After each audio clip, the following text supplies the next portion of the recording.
Buenas noches. Bienvenidos esta noche, como habíamos anunciado, noche de misión, noche en que venimos a escuchar un testimonio. ¿Cuántos de ustedes conocen al señor Marino Restrepo? Que levanten las manos. ¿Cuántos han oído el testimonio del señor Marino Restrepo? No son muchos, sorpresivamente no son muchos. Como habíamos dicho los que estuvieron en la misa el domingo o el fin de semana, en la homilía compartimos un poco acerca dijimos lo que íbamos a escuchar esta noche. Y hablamos, si recuerdan, sobre la visión de la gloria, ¿no? Esos momentos, esas experiencias marcadas, momentos claves en que sentimos la presencia de Dios, que nos recuerda quiénes somos, hacia dónde vamos, nuestro destino, que nos alimenta o reaviva, enciende el fuego de nuestra fe y que nos da las armas para luchar contra el enemigo, contra las intrigas, los obstáculos, las cosas que el enemigo pone en nuestro camino para separarnos de Dios. ¿Se acuerdan de eso? Esos 3 puntos, esas experiencias de la visión, de la gloria, como la transfiguración, que nos dice hacia dónde vamos, que reaviva el fuego de nuestra fe y que nos da las armas, la fuerza para cambiar nuestra forma de ser. Esas experiencias dramáticas, las oímos en la vida de los santos, las oímos en cada uno de nosotros, en nuestra vida. Si reflexionamos, encontraremos esos momentos en que Dios nos llama a alcanzar nuestro destino. Como Cuaresma, en nombre del párroco, el padre George, quiero darle la bienvenida al señor Marino Restrepo, que va a compartir con nosotros esa experiencia de vida que Dios le dio, esa experiencia tremenda y cómo él comenzó a caminar junto a Dios y cuáles son las armas que Dios le ha dado para enfrentarse al combate y continuar siendo fiel en ese caminar. Queremos darle las gracias por estar aquí y la comunidad de San Andrew le recibe con mucho gusto. Para ustedes ahora el señor Marino Restrepo.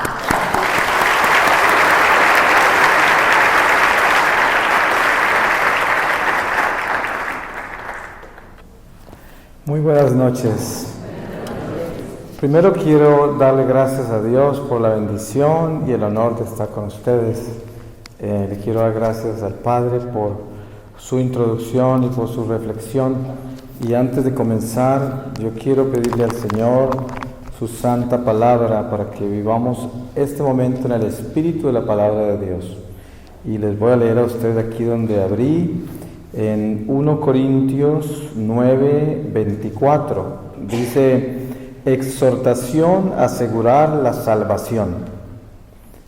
¿No sabéis que los que corren en el estadio, si bien todos corren, uno solo se lleva el premio? Corred pues de tal manera que lo ganéis. Todos los que han de luchar en la palestra guardan en todo una exacta continencia, y no es sino para alcanzar una corona perecedera, al paso que nosotros la esperamos eterna. Así que yo voy corriendo, no como quien corre la aventura, peleo, no como quien tira golpes al aire, sino que castigo mi cuerpo y lo esclavizo, no sea que habiendo predicado a los otros, venga yo a ser reprobado.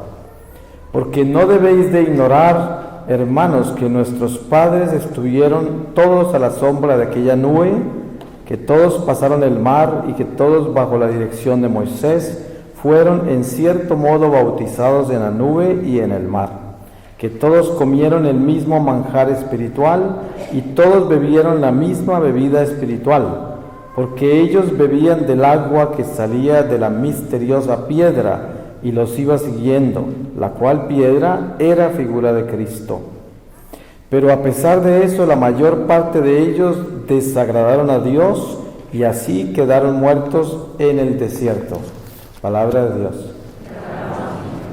Pues en vista de que hay tantas personas que no conocen mi testimonio, pues les voy a compartir esta noche mi testimonio, y dentro de él pues voy a incluir, con ayuda del Espíritu Santo, una reflexión profunda de esta Cuaresma, que de eso se trata esta misión de Cuaresma en esta parroquia. Y sabemos que la misión más importante de Cuaresma en una parroquia es la conversión, es el arrepentimiento, la reconciliación, la renovación de nuestro corazón y nuestra fe. Y por eso pienso que entonces pues compartirles el testimonio sería un complemento a eso que venimos a hacer acá. Pues al compartirles el testimonio no pretendo hablar de mí, porque si yo necesitara hablar de mí, solamente le contaría a ustedes lo malo que yo he sido. Pero vengo a contarles con este testimonio las maravillas que el Señor ha hecho en mi vida, a pesar de lo malo que yo he sido. Y esto lo hago para darle gloria a Él solamente.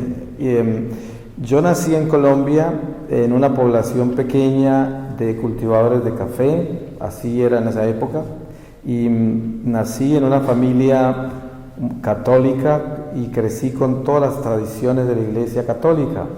Podría decir que viví una infancia muy feliz, crecí en el campo, en plantaciones de café y en una familia muy numerosa. Cuando tenía 14 años me enviaron a Bogotá a terminar mis estudios secundarios, no porque fuera el mejor estudiante, sino porque en el pueblo no había sino un colegio y me echaron del colegio por rebelde. Así de que ya venían las malas señas desde ahí. Cuando llegué a Bogotá eran los años 60 y ustedes conocen por historia o por edad de que los años 60 fueron la entrada de una revolución al centro de la familia humana, de la cual no nos hemos recuperado y parece que no nos vamos a recuperar, porque fue como el descalabro de la moral, de los valores, de los principios. Fue como una entrada triunfal de todas las fuerzas del mal, porque fue la entrada del divorcio, el aborto, el feminismo, el relativismo, los anticonceptivos, los movimientos homosexuales, es decir, la lista es interminable. Y todo este mal estaba envuelto con todo aquello que antes vivía en la oscuridad y era prohibido y vivía en el subterráneo, como la magia, la astrología, todos los niveles de superstición, ocultismo, esoterismo, espiritismo. Todo esto se convirtió en el centro de nuestra vida social, en filosofía de vida.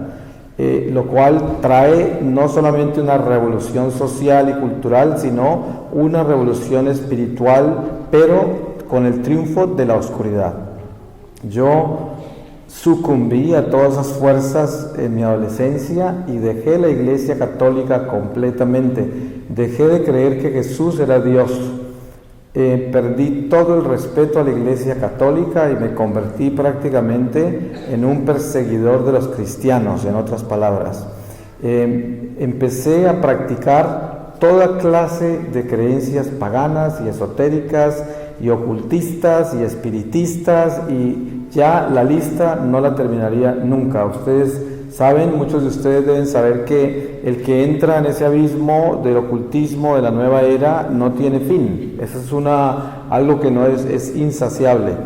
Precisamente así se llama un abismo, porque es el mismo infierno. Cuando yo tenía 19 años, más o menos casi 20, contraje matrimonio en Bogotá y me trasladé a Alemania, a la ciudad de Hamburgo, y allí estudié en la Universidad de Hamburgo Bellas Artes y me formé como actor y compositor musical. Ahí nacieron mis dos hijos, que hoy tienen 37 y 36 años. Viví 6 años en Alemania, un poco más de 6 años, y luego me trasladé a este país en el año 75, a finales del 75, y me dediqué a trabajar en el mundo del espectáculo, como actor, como músico. En el año 85 me firmaron a la compañía Sony Music de Nueva York, que en esa época se llamaba CBS Records, y tenía una orquesta que se llamaba Santa Fe, de música crossover, bilingüe, y viajábamos por todo el mundo haciendo conciertos y produciendo música, y al mismo tiempo continuaba envuelto en todo este mundo decadente del ocultismo, el esoterismo, la magia, el dinero, las drogas, el placer, la trampa, la mentira, todo lo que envuelve el mal, porque es un espíritu que nos agobia, que nos captiva, que nos captura, y yo viví envuelto en toda esta llamarada, y pasaron años así, muchos años. Cuando tenía 47 años de edad,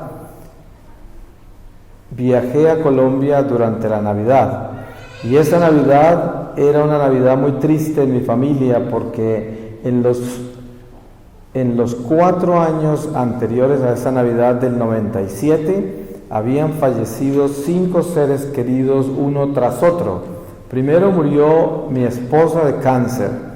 Yo ya estaba separado de ella hacía muchos años, pero yo nunca me volví a casar, y esa era mi esposa, éramos los mejores amigos, y ella murió en el 92. A los pocos meses murió mi hermano menor en un accidente en las Bahamas. Unos pocos meses después muere mi padre ya de edad avanzada. 2 o 3 meses después se suicida un hermano mío en Bogotá, y unos pocos meses después se muere mi madre. Esto todo ocurrió en menos de 4 años. En esa Navidad quedábamos 4 hermanas y yo. Mis hermanas eran católicas practicantes y no sabían cuán alejado estaba yo de Dios, porque todos esos años que yo viví lejos de Colombia, las veces que nos encontrábamos, nunca discutimos mi fe, ellas no sabían. Solo mi mamá, que me visitaba en California, y siempre me decía: si sigues viviendo la vida que estás viviendo y te mueres así, te vas a condenar.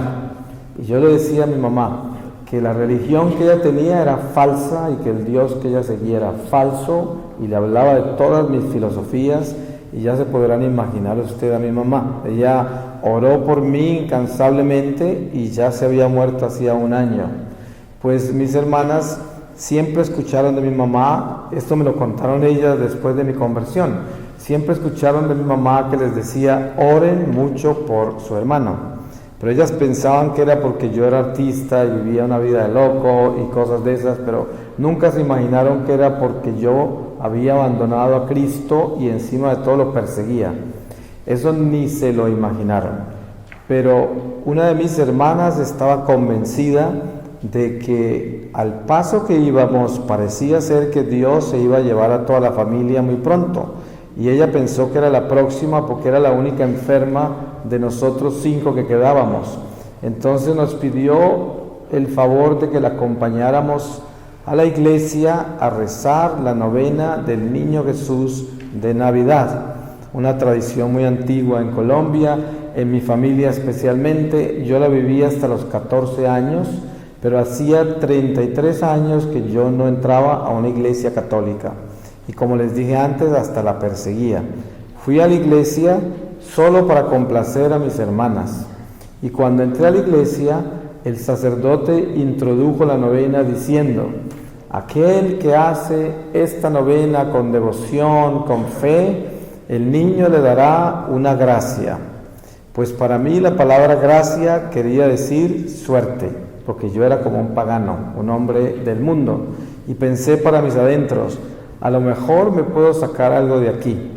Y le pregunté a mi hermana, la que estaba a mi lado, cuán poderoso era ese niño. Pero cuando yo hablaba del niño Jesús, no me refería a Dios, sino que me refería a un poder, a una fuerza, a una energía, porque eso era todo lo que yo vivía: fuerzas, poderes, energías, vibraciones, todo lo de la nueva era. Y mi hermana me dijo cantidades de cosas, me dio muchos testimonios de las maravillas del niño. Entonces yo mentalmente le pedí al niño que cambiara mi vida, pero el cambio de vida que yo le pedí al niño no es lo que ustedes están viendo acá, porque ese fue el plan del niño. El plan mío era un plan del mundo. Yo era una persona materialista, envuelto en toda clase de cosas que nada tenían que ver con Dios, y de ese tipo de cosas le pedí, porque yo supuestamente le estaba pidiendo era a un poder.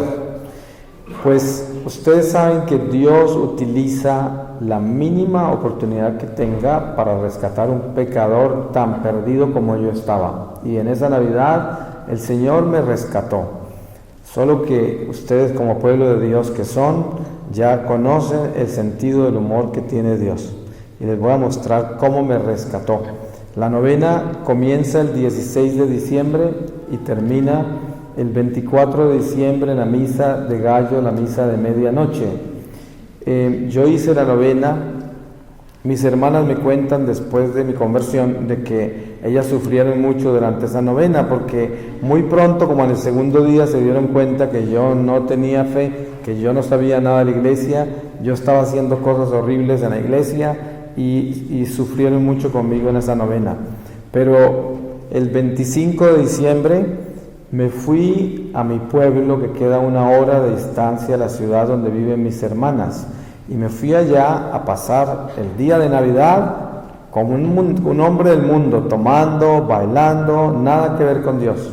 A medianoche decidí dormir en una finca de café, de un cultivo de café, en las afueras del pueblo donde un tío mío.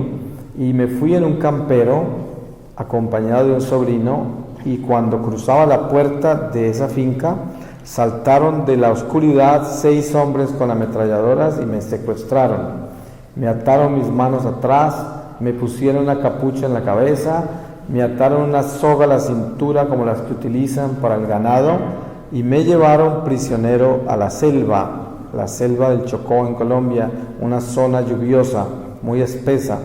Ellos estaban acosados porque los campesinos que vieron el secuestro avisaron a la policía y muy pronto hubo como una acción militar en búsqueda mía y ellos se aseguraron que me internaban lo mejor que pudieran a donde nadie me pudiera ver y lo lograron. Antes del amanecer me lanzaron en una cueva que estaba llena de murciélagos y el piso lleno del excremento de los murciélagos. Ellos se escondieron afuera entre el monte porque sentían que había acción del ejército y ahí les tocó quedarse 15 días porque el plan era entregarme a otro grupo. Yo estaba en manos de la FARC, de las guerrillas de Colombia, y estos guerrilleros que me llevaron hasta la selva eran guerrilleros urbanos y estaban encargados de entregarme a otros guerrilleros que me tenían que internar bien adentro de la selva mientras recogían la recompensa, porque por eso me secuestraron, para sacarme dinero. Entonces, en esa cueva viví 15 días, ellos no fueron preparados, perdón, no fueron preparados y no habían llevado comida. Entonces, ellos me alimentaban a mí con lo que ellos comen. Ellos normalmente están acostumbrados a sobrevivir en el monte sin comida, utilizando raíces que ya conocen y frutas silvestres, cosas así, aguas que no necesariamente son potables, y así ellos sobreviven. Pero yo pues no tenía un estómago para eso, pero una vez al día me sacaban de la cueva y me alimentaban así. Cada día estaba yo más desesperado, más confundido, más débil, con más odio contra ellos, y casi todo el tiempo solo quería morirme, porque era una situación desesperante. Pues al 15º día me sacan de la cueva y ya veo que acaba de oscurecer, todavía habían algunos arreboles. Y al sacarme de la cueva, me encontré en medio de una cantidad enorme de guerrilleros y uno de ellos me dijo que era el comandante y me explicó todas las condiciones del secuestro, me mostró la información que tenían de todas mis hermanas y me explicó que si no les pagaba el dinero que me pedían, que era enorme la cantidad, que iban a matar a toda mi familia, y también si me escapaba. También me explicó que los hombres que me llevaron hasta la selva, que eran guerrilleros urbanos, como se tardaron 15 días para que los otros vinieran, yo terminé viéndoles sus rostros, y eso fue una sentencia automática a muerte. Así de que me explicó que no iba a salir con vida después de que pagara la recompensa. Y me ataron otra vez, me encapucharon, me lanzaron a esa cueva, ya sentenciado a muerte. Me explicaron que el día siguiente me llevarían a otro lugar, y esa noche fue la noche en que yo tuve esta experiencia mística con Dios, que transformó mi vida para siempre, porque yo nunca volví a ser la misma persona después de eso. Lo que les voy a narrar a partir de este momento sucede en más o menos 9 horas, de 8 a 9 horas, pero les aseguro que si yo viviera 100 años más, no podría contarles ni la mínima parte de todo lo que llevo infuso en mi corazón de esa experiencia en lo que se respecta al espíritu. Entonces, la experiencia comienza cuando yo me encuentro totalmente destruido como ser humano, porque estoy convertido en escombros, en cenizas. Yo, que era el pretencioso, el orgulloso, el vanidoso, el prepotente, este hombre quedó convertido en nada. El dinero era mi más grande Dios y se derrumbó completamente, porque aún si pagara lo que me pedían, no me iba a salvar. Ese dinero, ese Dios se derrumbó. Todas las pretensiones que yo tenía de mi vida quedaron convertidas en nada. Las cosas que yo practiqué, la magia, la numerología, las astrologías, todas las filosofías, nada de eso venía a mi rescate. Estaba completamente vacío, desesperado, destruido. Sabía que me iban a enterrar en la selva y nadie me iba a encontrar. Estaba en manos de unos criminales que no tenían ningún problema en eliminarme en cualquier momento. Y en esa destrucción total es cuando entra Dios en mi vida. Y la entrada del Señor al principio no la descubrí, no la entendí, no sabía que era Él. Pues ya se imaginarán, yo estaba tan alejado de Dios y en un momento tan desesperado que yo no entendía qué me estaba pasando en el principio, porque comienzo a vivir algo sobrenatural. Y les advierto que yo sé que ustedes saben esto. No hay posibilidad alguna de que se pueda explicar un evento sobrenatural en forma natural, pero les voy a dar una idea, una pobre idea de lo que realmente viví. Yo estoy, como les conté, desesperado, y de pronto comienzo a verme a los 3 años de edad en el patio interior de la casa donde yo nací en mi pueblo, y estoy en un triciclo con un palo en la mano, recorriéndome el patio, destruyendo las plantas y las flores. Y yo escuchaba a alguien que me decía que no lo hiciera, alguna persona en la casa. Se podrán imaginar el pánico en que yo entré. Yo tenía 47 años de edad, estaba perfectamente despierto y consciente en esa cueva, y estaba reviviendo perfectamente mi infancia. Era una realidad paralela, una sobrenatural y la otra natural. En una forma misteriosa, esos murciélagos que sobrevolaban la cueva me daban un equilibrio para mantenerme con lo que estaba sucediendo en lo sobrenatural. Al principio, lo primero que quise hacer fue salir corriendo de la cueva, porque era tan horrible, y sabía también instantáneamente que no podía hacer eso, porque si salía corriendo me matarían pensando que me voy a escapar. Entonces no me podía mover y continué viviendo esta experiencia. Cuando iba pasando por alrededor de los 11 o 12 años, después de haber pensado que seguramente tenía fiebre y estaba alucinando por las picaduras de esos animales durante 15 días, que seguramente eran venenosos, pensé en muchas cosas, pero al final ya no pensé más. Ya me abandoné en esto que era mucho más grande que yo. Y alrededor de los 11 o 12 años de edad comencé a sentir un dolor inmenso, y no era un dolor físico, era un dolor espiritual, era el dolor de mis pecados. Y ustedes están escuchando a un hombre que no creía en el pecado. Yo me burlaba de eso, les conté lo que le decía a mi pobre madre sobre esto, y me parecía ridículo la sola palabra pecado, pero ahí estaba yo viviendo el dolor de las cosas malas que ya veía que estaba haciendo a los 11, 12 años. Y no era un dolor físico, era espiritual, muy profundo. No solamente estaba yo reviviendo las cosas malas de mi vida, también las cosas buenas de mi vida, pero las cosas buenas pasaban sin dolor y las cosas malas se detenían como si nunca fueran a pasar. Y esto veía que tenía que sufrirlas y sufrirlas y luego pasaba a otro estado, y así creo que viví o reviví toda mi vida. Como les conté, tenía 47 años. Lo próximo que sucede es absolutamente imposible de explicárselos, porque si esta parte es difícil, la otra es peor. De pronto aparezco yo boca abajo contra la grama, contra la hierba, en lo que parecía ser o terminó siendo una montaña altísima. Ya perdí el balance que tenía de estar despierto en la cueva. Ya no tenía eso. Quedé completamente en el lado sobrenatural, sin tener de dónde prenderme, que antes estaba prendido de la cueva, porque ahí estaba todavía. Ahora ya no. Ahora estoy totalmente en el lado sobrenatural y aparezco boca abajo contra la grama, contra la hierba, y en un silencio que yo llamaría un silencio perfecto, porque estaba en un estado de gozo, de paz y de libertad como no se lo pueden ni soñar.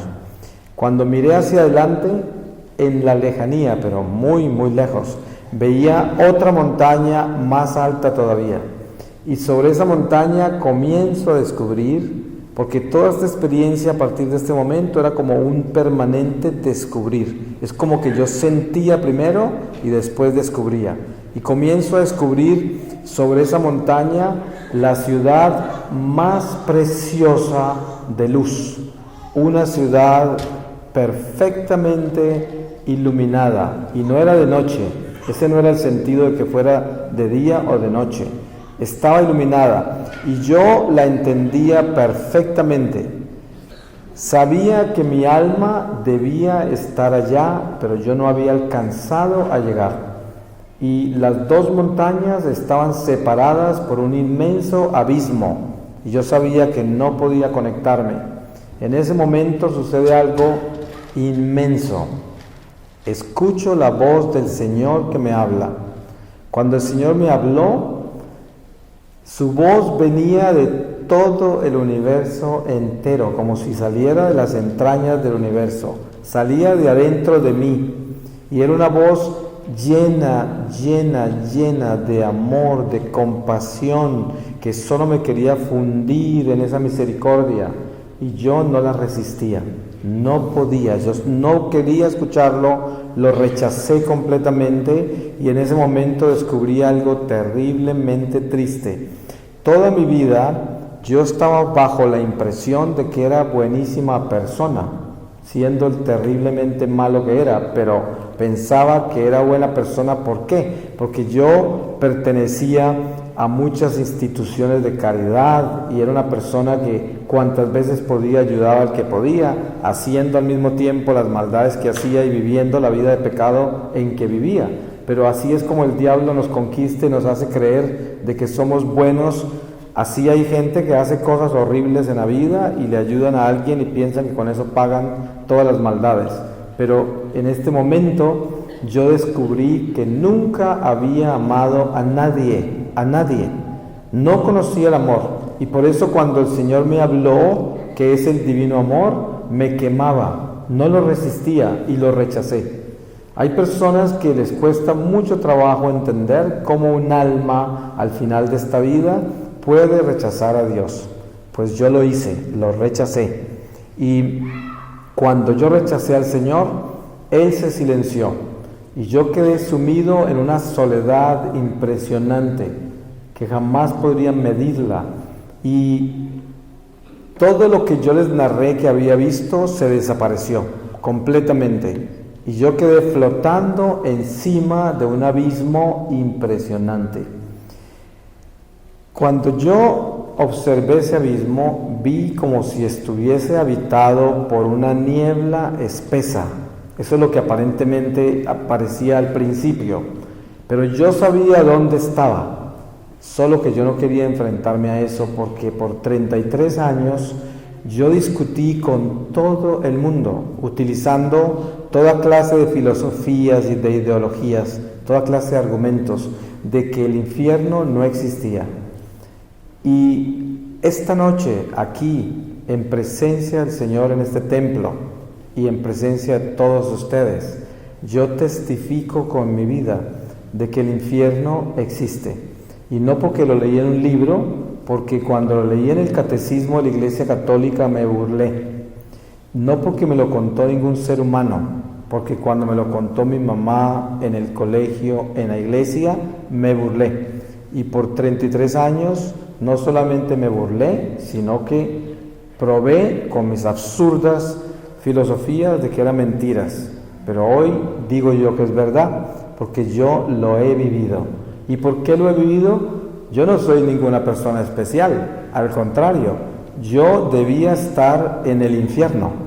Estoy aquí porque así es el Señor. La misericordia de Dios es tan grande que no hay un solo pecador, por malo que sea, que el Señor no pueda rescatar. Y esa es una de las razones por las cuales estoy acá, no para contarles que yo soy el santo que viene a hablarles de Dios, no para contarles de que yo tengo una vocación de ser un hijo de Dios desde pequeño, no, sino para contarles de que siendo el más malo de todos, el Señor me rescató y me trajo a hablar de Él. O sea, cosas que son absurdas para nosotros, pero Él las hace y así la hizo conmigo. Yo comienzo a descubrir ese abismo y a hundirme en él. Cuando estoy ya dentro de eso que parecía ser una niebla espesa, me doy cuenta que no es ninguna niebla espesa. Lo que sucede es que cada partícula de eso que parecía niebla era un alma condenada, un ser humano demonizado. Es muy difícil aceptar esto, pero es una realidad.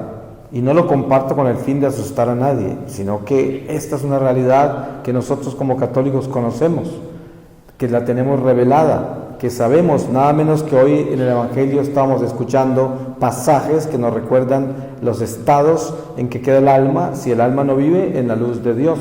Entonces, yo estoy dentro de una cantidad enorme de seres que fueron humanos como nosotros, pero estaban totalmente deformados por el pecado.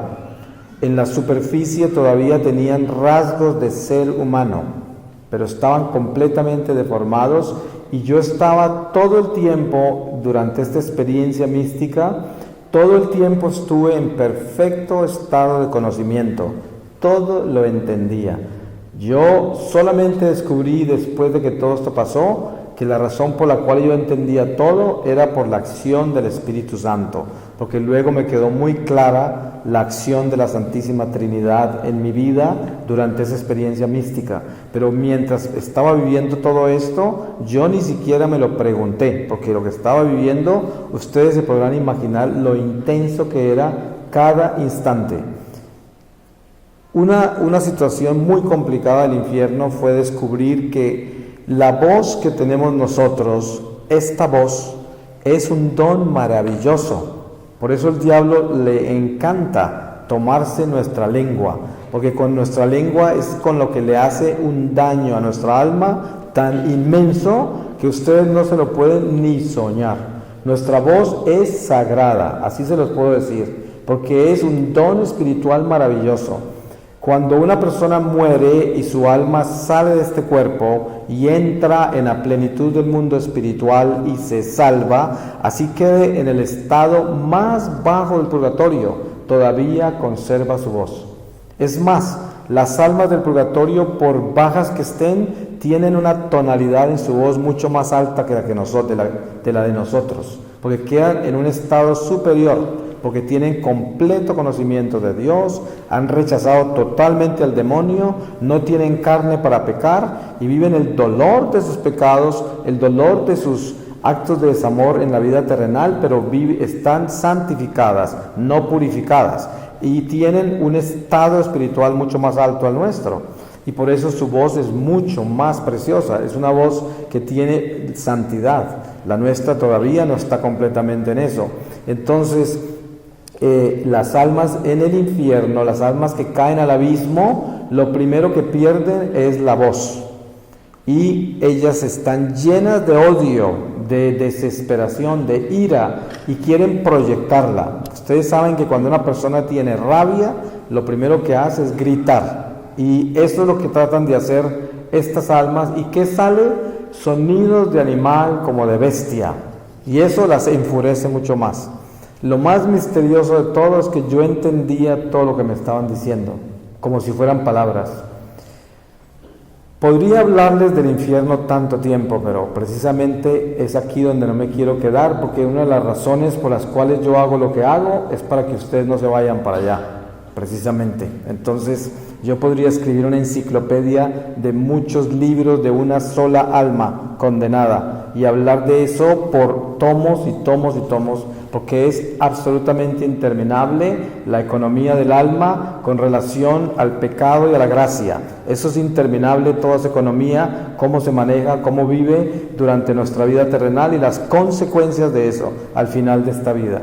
Es muy en serio que nuestra vida en este momento es el comienzo de una jornada eterna que nunca terminará. Y aquí nos definimos para la eternidad, para la luz o la oscuridad, porque tan solo hay dos territorios, el territorio de Dios y el territorio del diablo. No hay nada en la mitad.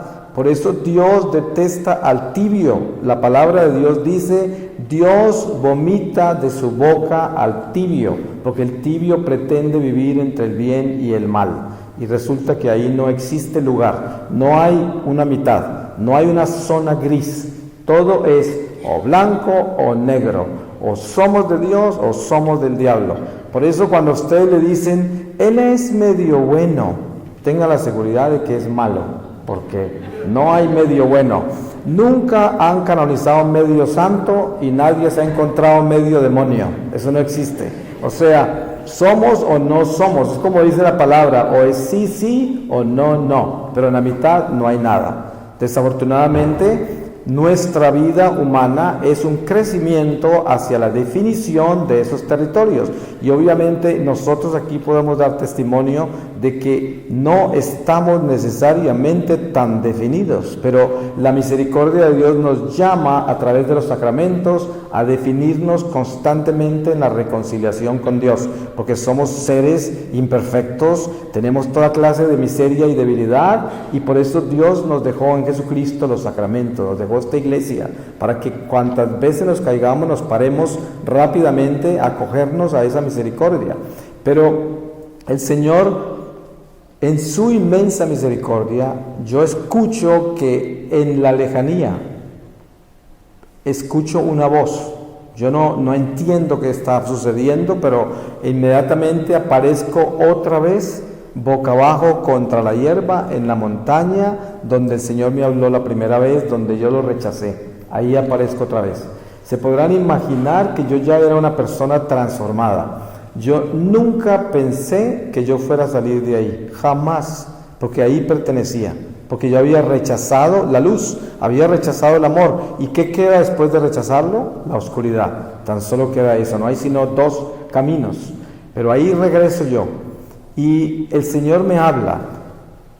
En ese momento entiendo algo maravilloso. El Señor me muestra cómo en el momento que nos crea en el vientre de nuestra madre, que nos crea de la nada, ahí comienza nuestra historia. Él nos crea en el vientre de nuestra madre de la nada, así nos crea, y comienza esta jornada eterna desde ahí. Quedamos paraditos en la eternidad. Cuando estamos en el vientre de la madre, ya estamos parados en la eternidad. El diablo nos quiere hacer creer de que hay dos vidas, y por eso nos pide que gocemos esta como podamos y después vendrá la otra. Esa es la caída del ingenuo, la caída del incauto, que se compra esta vida y pierde la otra. Pero la realidad es que desde el vientre de nuestra madre quedamos paraditos en la eternidad. Y dice el Señor, en ese instante Dios le habla al alma. La voz de Dios entra en el alma. Él nos crea con su propia voz. ¿Y qué sucede? Ese diálogo continúa por una eternidad y es un diálogo permanente entre Dios y el alma. En el único momento que se interrumpe es cuando el alma cae al abismo. Ahí terminó el diálogo de Dios y por eso también pierde su voz, porque precisamente la voz nuestra es un reflejo de ese Espíritu Santo que se manifiesta a través de nosotros.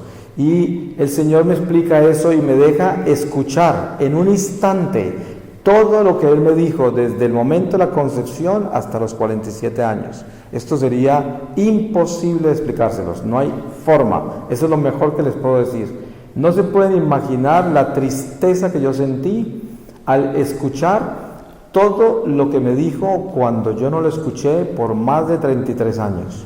De que hice todo lo contrario, viví todo lo contrario y Él me estaba guiando y su voz era perfecta y su voz era santa y su voz era amor y su voz era la luz y la guía perfecta y yo no la había escuchado. Ese dolor no lo puedo jamás explicar. Sin embargo, el Señor no me estaba acusando porque todo lo que yo vivía, yo mismo me acusaba. El Señor era siempre amor, siempre misericordia, siempre estaba ahí, era mi Padre, era mi guía, era mi Señor, era la fuerza, era la luz, era todo, y yo, el pecador, el desobediente, el que me fui contra Él, el que era algo muy complicado. Él me habló tanto, entre las cosas que me dijo, me habló de la humanidad, y me dijo que estamos viviendo la oscuridad espiritual más grande que hemos vivido en toda la historia. Y esto puede sonar muy raro, pero porque han habido tantas épocas tan difíciles según la historia que podemos leer. Sin embargo, el Señor dice que el materialismo que estamos viviendo es extremado y que nos vamos a volver más materialistas todavía. Y entonces, ¿qué sucede? Que cuando el hombre es tan superficial y tan materialista, está desnutrido espiritualmente, porque le dio toda la fuerza, todo el poder a las cosas materiales, y el alma está totalmente desnutrida, y las almas desnutridas no pueden amar, no tienen compasión, ni paciencia, ni tolerancia, no pueden perdonar, porque no tienen fuerza espiritual para perdonar. Para poder perdonar tenemos que tener amor, y para tener amor tenemos que tener obediencia, y para tener obediencia tenemos que ser humildes, y para ser humildes tenemos que ser pobres espirituales, y todas estas virtudes se pierden con el materialismo, con toda esta vida superficial que vivimos. Y obviamente que Él no se está refiriendo a toda la humanidad entera. Él habla de su remanente, de su pueblo, por el cual la ira de Dios no ha calcinado a toda la familia humana, por los justos, que son un puñado siempre. Pues Él me muestra cómo es su misericordia de grande, que a veces en una parroquia, un solo santico de la parroquia mantiene toda la parroquia unida, un solo santo. Así de justo es el Señor, así de grande es su misericordia, y así sucede con la humanidad entera. Y Él me muestra que todo lo que se daña en esta carne con el pecado tiene que ser reparado en esta misma carne, porque si no se repara en esta misma carne, se tiene que purgar. Y si esta carne queda irreparable, quedamos condenados. Y es una absoluta realidad, pero la misericordia es permanente y estamos viviendo el momento de la gracia mientras tengamos esta carne, porque con esta carne física es donde empezamos esta jornada, y me muestra de que así como una mujer vive una gestación de 9 meses con su bebé en el vientre, y le pide a Dios que ese niño nazca a los 9 meses y no a los 6, ni a los 7, ni a los 8, porque nacería prematuro y tendría peligro de no sobrevivir. Nosotros también estamos viviendo una gestación espiritual. Es como si estuviéramos embarazados de nuestra propia alma. Nuestra alma es un bebé y nosotros somos responsables de alimentar esta alma, para que cuando termine este estado de la materia, que es una gestación y que solo Dios sabe cuándo termina, porque ahí sí que no son 9 meses de gestación, solo Dios sabe cuánto es. Tan misterioso es que miren cómo me muestra las cosas. Un bebé que está concebido en el vientre de una madre y a los 2 meses fallece.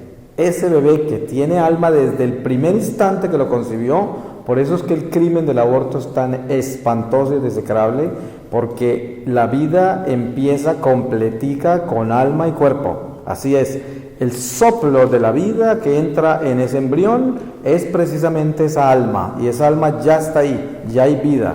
Entonces, un bebé que muere a los 2 meses, ese feto en el vientre de la madre a los 2 meses, ya es un alma. Y esa alma que sale de ese bebé de 2 meses y el alma que sale de un anciano de 80 años son igualitas, porque las almas no tienen edad. Dios ya creó un alma. Por eso, qué honor tan grande para una madre entregarle a Dios un alma que se va derechito al cielo. El bebé de 2 meses que Dios, por la gracia, no le dio más tiempo en la carne que 2 mesecitos o 3 o 4 mesecitos, y ni siquiera salió del vientre. Ustedes se pueden imaginar la gracia tan grande que es, y sin embargo nosotros que estamos tan ciegos al Espíritu, pensamos algunas veces que es una desgracia, porque nosotros sin saber nos enamoramos de esta vida temporal porque es lo único que conocemos. Como no conocemos el mundo espiritual, todavía no sabemos que es que no hemos nacido,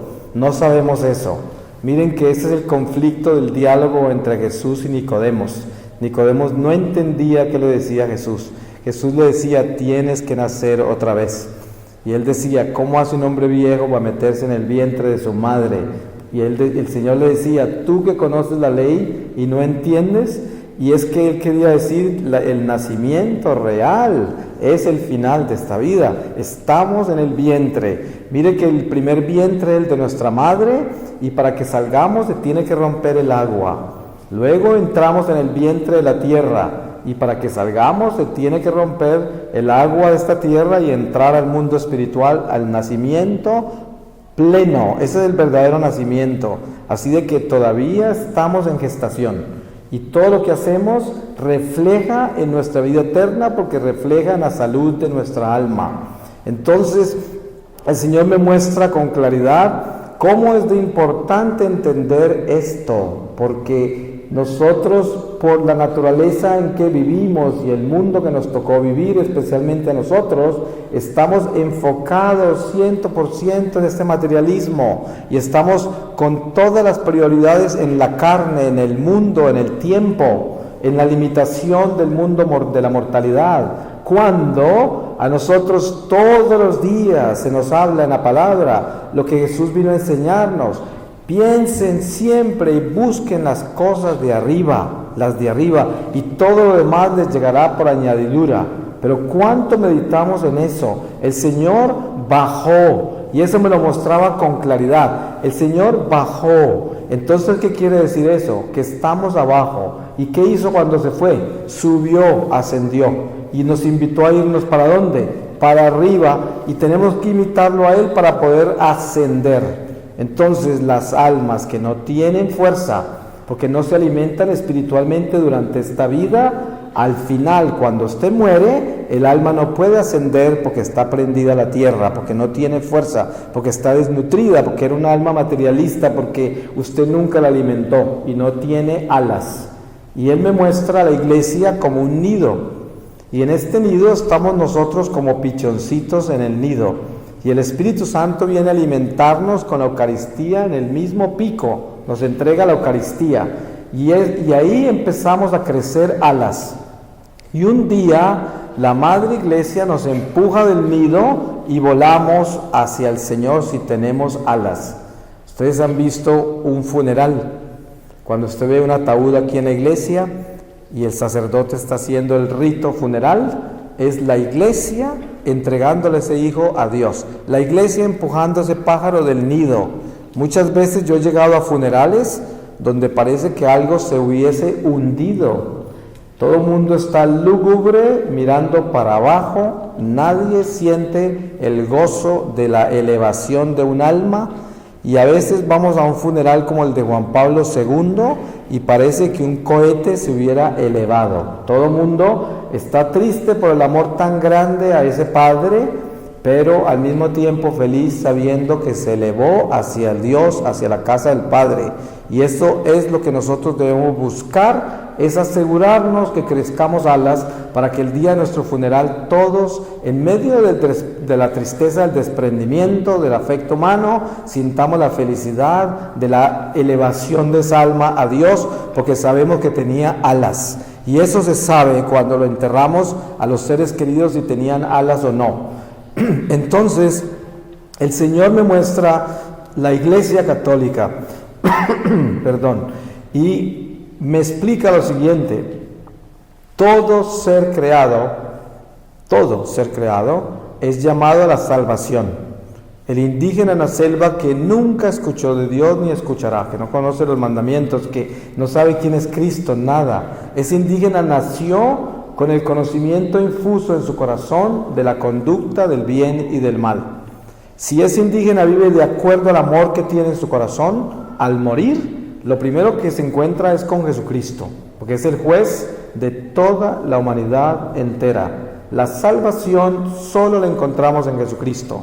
El judío, el budista, el hinduista, el cristiano, el ateo, todos estaremos al frente del Señor en el momento de la muerte, sin excepción. Y para entrar a la gloria se entra por Jesucristo. Al final todos los que entran a la gloria seremos de Cristo, seremos cristianos. Pero el misterio es que, por ejemplo, cuando el indígena aparece ante el Señor, si vivió de acuerdo al amor, al ver a Jesús lo reconoce como su Señor inmediatamente, porque el amor fue su Señor, porque el amor fue a quien le dio señorío siempre. Por lo tanto, siempre vivió para Dios, en Dios, con Dios, y esa es la realidad. Pero al que más se le da, más se le exige, dice el Señor. Y a mí me llamó en la Iglesia Católica y me dijo que esta es su iglesia, su templo. Y me la mostró desde el altar de Melquisedec con las ofrendas de Abraham. Y me muestra cómo ese rey de Salem, sacerdote sobrenatural, que ya todos ustedes saben que nadie supo de dónde vino ni cómo se fue, ni le conocieron nunca a un pariente, y a Jesús lo llamaron sacerdote de la orden de Melquisedec. Y el mismo Señor lo puso como ejemplo. Entonces, ese altar es el principio de nuestra iglesia. Así de lejos están nuestras raíces, así de profundas son las raíces de la Iglesia Católica. Y me mostró que en ese altar se celebró con vino y con pan. Ahí no se celebró con sangre de animales. Esa era una señal perfecta de lo que venía. Y también esos diezmos que pagó Abraham, ahí está el diezmo nuestro. Por eso nosotros somos sus descendientes. Y me muestra cómo la Iglesia Católica es la continuación del judaísmo. Y ahí me habla de algo increíble, de misterioso, que de todas maneras lo encuentro escrito en la palabra del Señor también, y dice: la señal final antes del regreso de Jesús es la conversión masiva de los judíos. Porque primero vendrá la gran apostasía y luego se convertirá Israel. San Pablo también habla de eso con claridad. ¿Y cómo sucederá eso? Dice el Señor: de la noche a la mañana se convertirán masivamente. Habrá confusión inmensa entre ellos. Algunos llegarán a matar a otros, especialmente todas estas tribus ortodoxas se desesperarán, pero terminarán convirtiéndose. Y ellos serán de nuevo la roca que fortalece la iglesia en el último momento, así como fueron en el primer momento también. Este es un misterio increíble, porque en ese momento se está viviendo una apostasía inmensa, y cuando entran los judíos traen esa fuerza de los hijos que son legítimos de Dios, y traen la fuerza para la segunda venida del Señor, así como tenían la fuerza para la primera venida. Es un misterio increíble, pero así es. Y dice el Señor: por esa razón el diablo, que es 100% malo, ha pretendido destruir al pueblo judío con todo lo que ha podido, y no ha podido ni podrá, pero ha tratado de destruirlos. ¿Por qué? Porque él pretende que si los judíos desaparecen, no regresa Jesús. Eso es una pretensión absurda, porque no puede ser así. Dios tiene un plan perfecto y se cumplirá. Y entonces no hay posibilidad de que eliminen a los judíos. Los judíos son el pueblo escogido de Dios y nadie podrá eliminarlos. Por eso han vivido tanta persecución, tanto holocausto, pero son nuestros hermanos mayores y les debemos mucho respeto, sin importar en qué estado se encuentran, porque Dios les puso un velo de incredulidad a ellos, hasta el día en que entremos todos nosotros y se complete el número de nosotros que entrará a la gloria. Y en ese momento le quita el velo a los judíos y entrarán también ellos. Es una promesa de Dios. Entonces, otra cosa que me aclara es esta. Me dice estamos al final del final del final de los últimos tiempos. Así, final del final del final. Pero con esto no me dijo que el mundo se acababa en enero, porque fíjense en que la forma más rápida de usted descubrir un profeta falso es que le venga a dar una fecha a usted, porque usted sabe que Jesús nos advirtió que ni el Hijo sabe, solo el Padre Celestial, así de que esas profecías son absolutamente falsas. Pero una cosa sí es cierta, me dice, estamos en la última batalla entre el bien y el mal, por las almas que estamos aquí y las que faltan por llegar. Eso es la batalla en que estamos. Y en el capítulo 12 del Apocalipsis el Señor me mostró la batalla de los ángeles. Y miren que San Juan vio perfectamente cómo una tercera parte de los ángeles cayeron. Y acuérdense de esto que el Señor me mostró con toda claridad. La palabra dice, una tercera parte de los ángeles fueron arrojados a la tierra. No fueron arrojados a Marte, ni a Júpiter, ni a Venus, a la tierra. Y dice la palabra, ay de la tierra y del mar, porque Satanás está furioso, porque su tiempo se termina ya. Esta fue una visión que tuve hace 2000 años. ¿Ustedes se pueden imaginar lo furioso que puede estar hoy? Entonces, Él me muestra, el diablo sabe que su tiempo se termina a una velocidad increíble. Él no vive en el tiempo, Él vive en la eternidad. Entonces, sucede que Él ha diseñado el mundo más hiperactivo que ustedes se puedan soñar. Es el mundo que estamos viviendo hoy, para mantenernos ocupados 24 horas al día y así no tengamos tiempo de pensar en nuestra alma. Y en esa forma se nos roba todas las gracias que tenemos cada día, porque San Pablo dice algo importantísimo de esto que me explicó el Señor. San Pablo dice, para nosotros que vivimos el día que se apellida de hoy. Y hay que meditar muy bien qué quiere decir Él con eso, porque el Señor dijo, antes de que esta generación pase, todas estas cosas sucederán. Y Él se refería a muchísimos años, pero para Él una sola generación. San Pablo se refería a la vida humana y hablaba el día de hoy. O sea, la vida nuestra es un instante en la eternidad. Y tenemos que tener en cuenta que la vida nuestra es hoy es la vida nuestra. Por eso Jesús dice, a cada día con sus afanes. No podemos vivir en ningún otro lado, porque el diablo nos quiere robar este momento manteniéndonos en otro momento. ¿Cuántas veces nosotros venimos a la iglesia como estamos aquí ahora y no tenemos el corazón acá? Lo tenemos en otro lado. ¿Qué pasó? Nos robó el diablo este momento. La Eucaristía, para no ir muy lejos, cuando usted está escuchando la palabra de Dios en una misa, qué curioso que cuando terminan de leer todas las lecturas, usted piensa, ¿qué pasó? No me acuerdo de ninguna.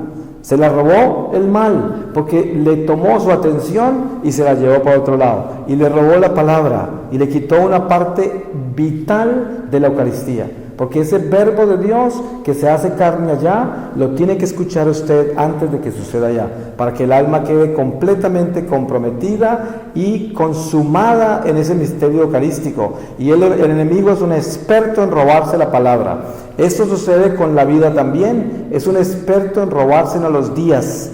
¿Cuántos días pasan en blanco? Porque estamos tan preocupados que lo único que nos importa es solucionar los problemas que formamos ayer con los que vamos a solucionar mañana, y el día de hoy se murió porque ni existe, y esta es una pérdida de la gracia. Entonces el Señor me muestra lo importante que es entender que la gracia de Dios es hoy, en este momento. Si en algún momento Dios va a hacer un milagro y va a transformar su vida, es ahora, en este instante. No espere que haya sido ayer, ni espere que sea mañana, que mañana a lo mejor no llega. Entonces, ¿cuándo va a ser? Puede ser en este instante. Y siempre debemos estar despiertos y alertas. Y al llamarme a la Iglesia Católica, me mostró cómo yo perdí la Iglesia a los 14 años. Porque el diablo me robó el sacramento de la confesión. Cuando yo tenía 14 años, decidí que no debía ir donde el intermediario para llegar a Dios. Y dije, ¿cómo me voy a confesar con otro pecador que tal vez es peor que yo? Yo rehúso. y dejé de ir a eso y muy pronto se me robó la iglesia entera porque me endureció el corazón. Y entonces me explicó, nosotros como católicos fuimos creados por las manos de Dios para ser instrumentos eucarísticos de reparación. Eso es lo que nosotros somos. No somos superiores a nadie, no somos mejores que nadie, pero somos escogidos para eso, un sacerdocio. Acuérdense cuando ustedes leen sobre las tribus de Israel, hay una tribu que Dios mismo, a través de Moisés, escoge como sacerdotes descendientes de Aarón, la tribu de Leví. Dios la escogió, y no porque esa tribu fuera mejor que las otras 11 tribus, sino que Dios hizo eso, así nomás, y los hizo responsables del templo, del arca de la alianza, los hizo responsables de todo lo sagrado, y a los otros no. Nosotros somos esa nueva tribu, esa tribu de sacerdotes, y a nosotros nos escogió Dios y nos hizo y nos creó para ese oficio, para que nosotros seamos los guardianes de la Eucaristía, de este tabernáculo. Nosotros somos instrumentos eucarísticos, piedras vivas del templo de Dios que llevamos el tesoro. Como dice San Pablo, somos vasijas de barro que llevan el tesoro, y este tesoro es el Espíritu Santo. Y por eso nuestra vida es bendición para la humanidad entera. Cada que yo comulgo, aumento las gracias de toda la humanidad entera. Cada que yo peco, disminuyo toda la gracia de la humanidad entera. Nosotros somos un equilibrio. Miren ustedes un ejemplo paralelo físico. La ecología trata esa armonía, balance de la naturaleza. Ustedes saben que las abejas forman parte de un equilibrio ecológico, las mariposas, los murciélagos, el viento, el agua, todo está comunicado entre sí como un organismo y se equilibran los unos con los otros. De la misma manera, nosotros con la Eucaristía equilibramos todo el mundo espiritual de las almas que están acá, inclusive las del purgatorio.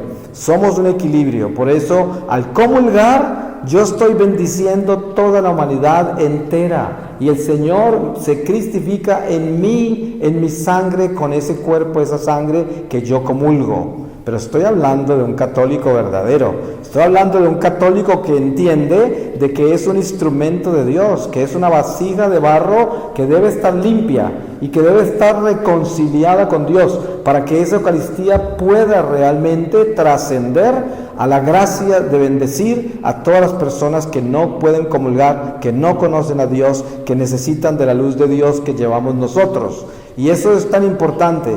Entonces, para poder ser esos instrumentos eucarísticos, nosotros necesitamos mantener el corazón en una docilidad increíble. ¿Y cómo hacemos para mantenerlo? Con la confesión. Ese es el sacramento vital para ser instrumentos eucarísticos. Él dice, a través de Jesucristo instituyó ese sacramento, no fue inventado por hombres. Cuando Jesús resucitó, se le apareció a los apóstoles y les dio el poder para perdonar o retener los pecados. A los intermediarios, a los apóstoles que equivalen al sacerdote. Y no importa el estado en que se encuentra el sacerdote. Miren que la primera vez que Jesús envió a los apóstoles, entre ellos iba Judas Iscariote. Y cuando regresaron todos ellos, estaban asombrados de las maravillas que habían hecho en el nombre de Jesús. Judas Iscariote había sanado enfermos y liberado posesos, y era un traidor. Entonces dice el Señor, no te preocupes si el sacerdote no es fiel a Dios. Cuando tú vas a confesarte, el sacerdote está ungido como sacerdote para perdonar tus pecados. Y ya la relación entre el sacerdote y Dios es una relación personal entre el alma del sacerdote y el Padre Celestial. Nada que ver con nosotros. El sacerdote tendrá siempre el poder de perdonarnos nuestros pecados y siempre tendrá el poder de consumar ese acto eucarístico allí y de todos los sacramentos. Así como podemos encontrarnos con un sacerdote santo, podemos encontrarnos con un sacerdote que no es tan santo, pero el sacramento es igualito. Por eso nunca podemos dejar que el diablo se nos robe la gracia de la confesión, porque estamos juzgando la naturaleza del sacerdote. porque qué tal que nos estuviéramos muriendo. Entonces, ¿a dónde vamos a ir a confesarnos si seleccionamos los sacerdotes? Por eso es importantísimo entender de que ese humillarnos, ese arrodillarnos y confesarnos ante otro hombre, que es el sacerdote, es lo que destruye el templo del orgullo, que es el diablo. Cuando nosotros estamos en pecado y nos arrodillamos ante otro hombre a confesarnos, derrumbamos el orgullo y se va el diablo, porque el diablo no resiste un ser humillado, no resiste una persona arrepentida, no resiste una persona que perdona o es perdonada por el Señor, no la resiste, se quema, porque él es el templo del orgullo. Por eso, si usted quiere exorcizar todos los demonios de su vida, arrodíllese y confiésese. Pero una cosa importante que el Señor me mostró con la confesión es esta: tenemos que estar seguros 100% de que cuando yo me voy a confesar, he renunciado desde el fondo de mi alma, mi corazón, de todo mi ser, al afecto que tengo a ese pecado. Nosotros leemos esto en el catecismo y se nos dice, pero les cuento, esto es demasiado importante. Eso no quiere decir que ya lo superamos, porque podemos volver a caer, pero sinceramente no queremos caer. Y cuando estamos tentados, estamos en una batalla grandísima contra esa debilidad. Si caemos, caemos como un soldado en la guerra. Pero si usted es un hipócrita y se va a confesar sabiendo que voluntariamente va a pecar otra vez sin poner ninguna batalla, entonces mejor ni se confiese, porque usted está en un peligro increíble, porque usted es un tibio. Eso es lo que es. Lo importante es que la confesión tiene que ser radicalmente limpia y estricta. Y eso no cuesta mucho, tiene que ser real, arrodillarse y arrepentirse. Pues el Señor me colocó en un lago con el agua hasta la cintura, en un estado de purificación. Y ese lago era el purgatorio para mí. Yo estoy seguro, por mi experiencia, y después de eso que he investigado la vida de muchas personas, doctores de la iglesia y también seres comunes y corrientes como yo, que han vivido experiencias del purgatorio, de que cada uno de nosotros vivimos un diferente purgatorio, dependiendo del estado de nuestra alma. En el caso mío, yo aparecí en un lago, con el agua hasta la cintura, y al frente del lago había una roca preciosa. Yo sabía que en esa roca estaba Jesús, pero sabía que no lo podía mirar por el estado de pecado en que estaba, y traté de escaparme en el agua, porque durante toda mi experiencia lo que yo quería era escapármele al Señor siempre. No quería oírlo, ni saber nada, ni ver nada, ni entender nada. Él no me forzó, pero me dio la gracia de llevarme a través de toda esta experiencia, porque era su plan. Yo no entendía que era su plan, pero Él sí sabía que era su plan. Y estoy allí, cuando trato de escaparme en el agua, me doy cuenta que estoy parado en medio de todos mis pecados de 33 años. Y mis pecados eran personas, eran espíritus del mal, y mi alma los conocía personalmente a cada uno. Y cuando miraba uno de ellos, veía la tentación consentida, la consecuencia del pecado, toda la dimensión de la consecuencia, cómo había afectado toda mi familia, la iglesia, generaciones por venir, almas en el purgatorio. Si yo les contara el dolor que se vive en el estado del purgatorio, todos los días orarían por las almas del purgatorio. Y algo precioso que el Señor me reveló en la economía del alma y la comunión de los santos, me dijo: toda oración que nosotros hacemos por las almas del purgatorio es como si la hiciéramos por nosotros, porque Dios no lo quiera. Si un día terminamos en el purgatorio, cada oración que hicimos por un alma, Dios nos la multiplicará por miles de oraciones que harán por nosotros los fieles de la tierra, por nuestra alma. Es una economía perfecta, la justicia de Dios. Entonces, el Señor, después de esto, me muestra su gloria en una roca. Esa roca estaba imposible describir en la distancia en que estaba, pero háganse de cuenta como mirar de aquí al sol, pero sin embargo la podía ver perfectamente. Yo sabía que no lo podía ver, era una luz esplendorosa la que estaba mirando. Como ya se nos terminó el tiempo de hoy, Pues aquí voy a concluir por esta noche. Mañana voy a continuar y hacer después de eso una reflexión profunda sobre el purgatorio y una reflexión profunda sobre nuestra relación con la Iglesia y los misterios y tesoros de la Iglesia, para que esta Cuaresma se fortalezca en los sacramentos, en las tradiciones sagradas, en la sangre de los mártires, para que se fortalezca en todos los tesoros de la oración, la fuerza del poder de la oración, en el misterio del rosario, el Via Crucis, la devoción a los santos ángeles y todo esto tan importante de abrazar y colocar bien cerca a nuestro pecho. Pues que el Señor les bendiga y también que nos dé mucha fuerza para que nos santifiquemos cada vez más. Amén.